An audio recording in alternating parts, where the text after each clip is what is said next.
Welcome everyone. Thank you for attending. I hope you're all having an enjoyable conference so far. I will be speaking about quantum speedups for zero-sum games via improved dynamic Gibbs sampling. This work was done in collaboration with Professor Adam Bouland, Yujia, Professor Aaron Sidford, and Kevin Tian, all at Stanford. So the main result of this paper is an improvement over the state-of-the-art zero-sum game solvers for finding epsilon approximate Nash equilibrium for both classical and quantum algorithmic approaches. Notably, as you can see here, or you can see as highlighted in red, there's a quadratic improvement in dimension dependence of the algorithm over prevailing classical methods, such as stochastic mirror descent, due to oracle methods that have been introduced to the space of quantum game solvers before we began this research project by other researchers such as Joran van Apeldoorn and Andras Gillian, who are actually in attendance at this conference this week.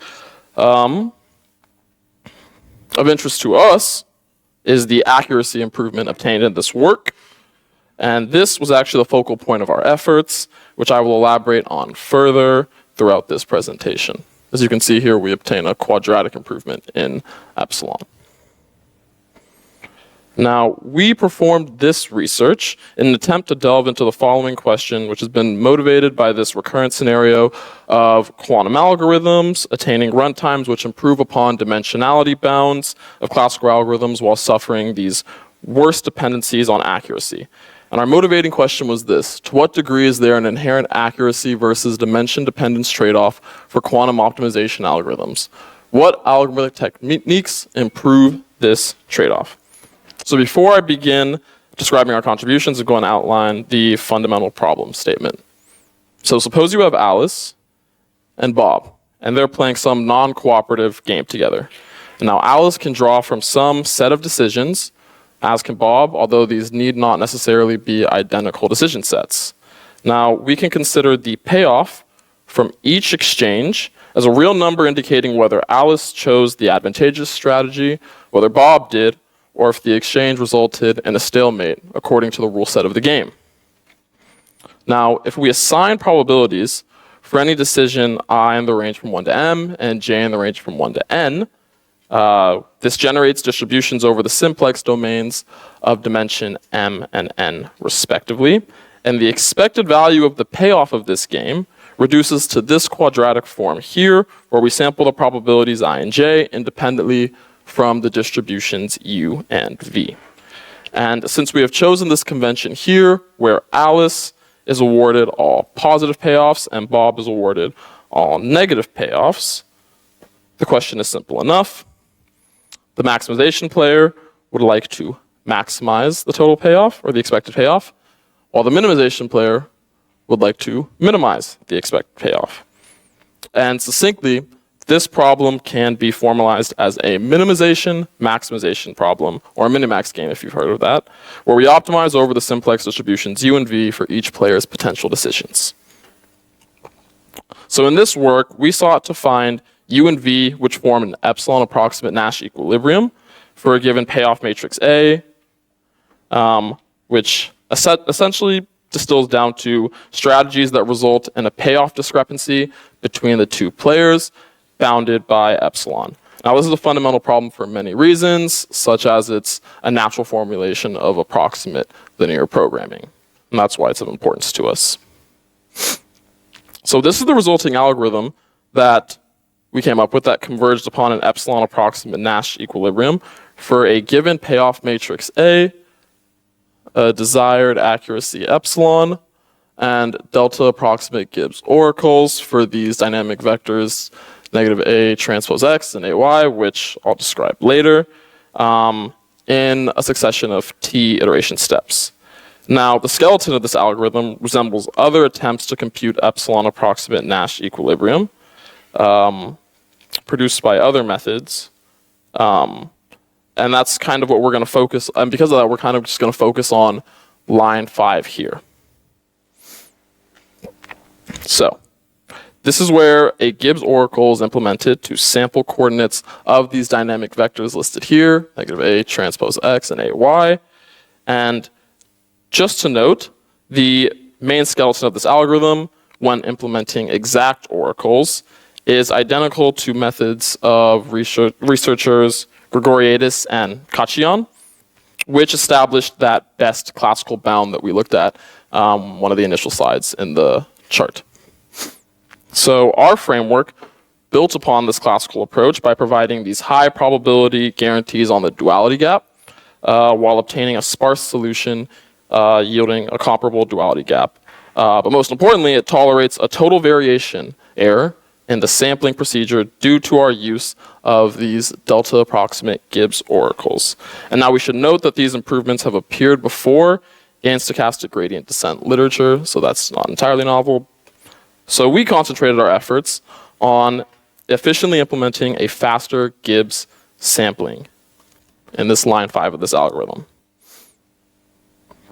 Since dimension dependence receives a quadratic boost in these quantum zero-sum game solvers by using resources such as these quantum oracles that can query the entries of our matrix A with a quadratic boost. So how do we implement a better Gibbs solver? We decompose this into two subtasks, where first we wanted to formalize a sampling maintenance problem, where we wanted to show that we can efficiently maintain samples over small batches of the algorithm and still converge upon the solution with high probability using quantum oracles and QSVT for initialization. And then we established a dynamic Gibbs sampling subroutine. And this kind of followed as such. Here we're going to introduce the sampling maintenance problem. Now suppose you have access to some quantum oracle here, which can query the entries of your matrix A efficiently, where A is this M cross N payoff matrix, and over a sequence of T steps, we perform an update to this dynamic vector X, where at each step, the update increments some coordinate by this step size eta, or this step parameter eta. Now, the sampling maintenance problem condenses to the following target. In some runtime T update, per update, we want to maintain something called a delta approximate Gibbs oracle for A transpose X, queryable in worst case time T sample. Now, our result demonstrated that there is a quantum algorithm which solves this problem with high probability, where the maximum between this update runtime and this sampling runtime is O tilde of root n times t eta to the 1.5, which when we substitute in the correct parameters is root n plus n times 1 over root epsilon, noting that the tilde is just hiding polylog factors. Now, this improved upon the leading quantum zero-sum game solvers by this root epsilon factor. And before we summarize the proof idea behind the dynamic Gibbs sampling subroutine, first we must define what this Gibbs sampling is. So given some base vector v, you want to sample from this exponential distribution of v with the proper normalization. And we define this delta approximate Gibbs oracle as an oracle that's sampling from some distribution in the simplex p tilde, where p tilde and p are delta close. Right. Now, so quantum algorithms will usually outperform classical algorithms at this task by leveraging amplitude amplification to boost acceptance probabilities of rejection sampling. Joran van Apeldoorn and Andras Gilius actually employed this technique in their zero-sum game solver, which would approximate the maximum element in the array using quantum maximum finding, and then uniformly sample a coordinate and accept with probability exp of vi minus v max. And this would provide this polylog O of root n plus n times 1 over epsilon. Now, our data structure has the same dimension reduction from using these quantum oracles, but it further improves these quantum accuracies by an order of root epsilon by leveraging a key insight, which is that the Gibbs distributions are slowly varying due to these bounded sparse updates to these dynamic vectors in the algorithm. So if we can store some efficiently computable overestimates and perform some batch sampling over the algorithm's t steps, then we thought we could show that you can obtain this accuracy improvement. And to prove this, we developed this two-pronged proof where first we wanted to reduce the sampling maintenance problem to a hint maintenance problem we can solve using hint overestimates to the desired Gibbs distribution. And then we wanted to solve this hint maintenance problem by recursively using a tree data structure to implement the Gibbs oracle and query the Gibbs oracle in these batches, since if we can maintain these hints of some suitable quality during each batch, then the sampling is valid. So, to reduce the sampling problem, first, to a hint maintenance problem, we must introduce this tree structure here very quickly, which was crucially used in recent quantum zero-sum game solvers. This tree consists of O of M nodes, where the leaves correspond to the 1 through M array, and it supports these operations, just an initialization of your dynamic vector, an update to each of the dynamic vector entries, and then the subtree sum function, which returns sums over the leaves in a subtree of the tree. And the example, the picture back here was an example with the vector 1, 2, 3, 4. So with that, let's set up the Gibbs dynamic Gibbs sampling subroutine. First, we let our Gibbs distribution be this as such, just x of A transpose Z with proper normalization, x corresponding to dynamic vector encoded in that tree structure. And now what we want to do is we want to define our hints as this hint vector q, which is just an overestimate of p, which is also bounded in the range of delta over n to 1, and we define rho to just be the one norm of this. And furthermore, we define this parameter z tilde to just be an estimate of the actual normalization up to some multiplicative constant c, which is just given as something greater than or equal to 1, which has to be deduced.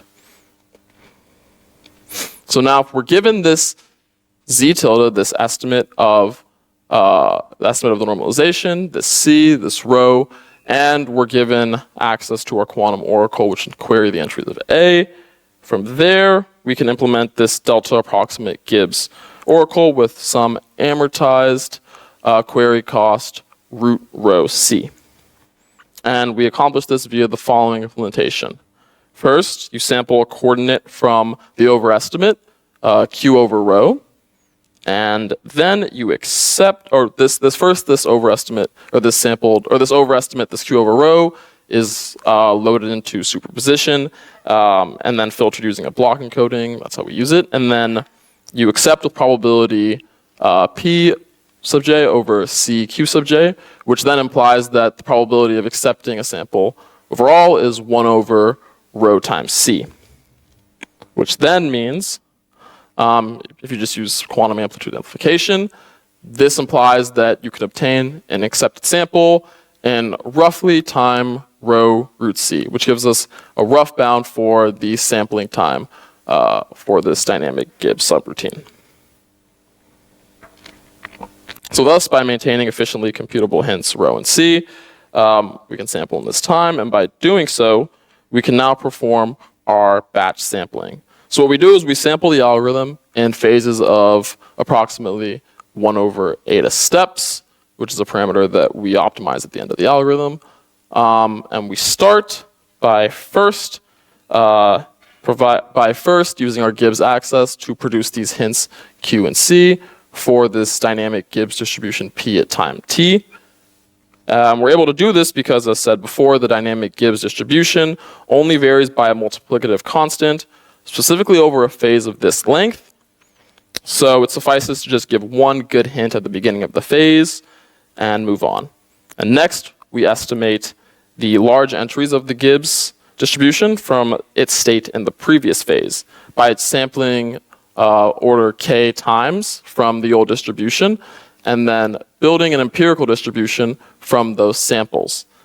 And then what we do is, since any large entry will be lower bounded by 1 over k, by Chernoff bounds, we can redefine the hint to keep the k largest entries and just set the rest to 1 over k. And by doing this, rho is now improved to be of order n over k, if you just sum it out. And by a similar procedure, you can improve this constant c to just be O of 1. And when you do this this is now what you obtain for the sampling runtime and the update runtime. The sampling runtime is now amortized root n over k times t times eta. The t and the eta were hidden before. They just come along because of a upper bounding term for the one norm of your dynamic vector x. And then your update is just your sampling times k times eta. And when we optimize k and other parameters t and eta, we obtain a max bound on both the sampling runtime and the update runtime for this dynamic Gibbs subroutine of root n times epsilon 1 over root epsilon. And that is where the quadratic improvement emerges. There's also an additional amortized of 1 over epsilon cubed initialization cost. That arises later. I'll just show that in these final slides. So again, reviewing the runtime, the sampling runtime and the update runtime by employing this procedure is of polylog root n 1 over root epsilon with this initialization cost that comes along because we use quantum singular value transform for stably implementing some polynomial transformations in our proofs. If you optimize the parameters t, eta, and delta, what you can obtain is that the algorithmic runtime can be given as this root m plus n times epsilon to the negative 2.5, which is where this quadratic improvement in epsilon occurs.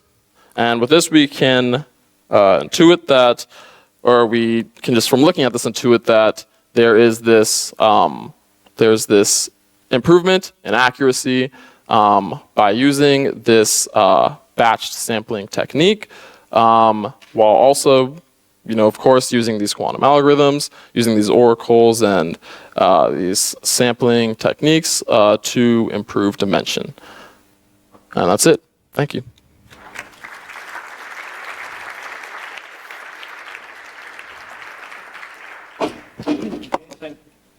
Thank you for the talk.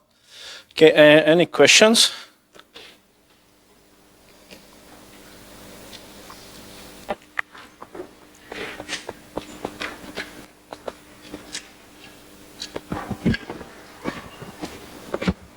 Thank you for the nice talk. So could you comment a bit on whether you could use similar techniques to do things for quantum SDP solvers?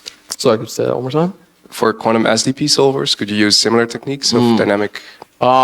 Yes, that's a great question. That's something we were thinking about. I don't have a good answer for it now, so I'll defer it. But the intuition seems possibly, yes. Okay, any other questions?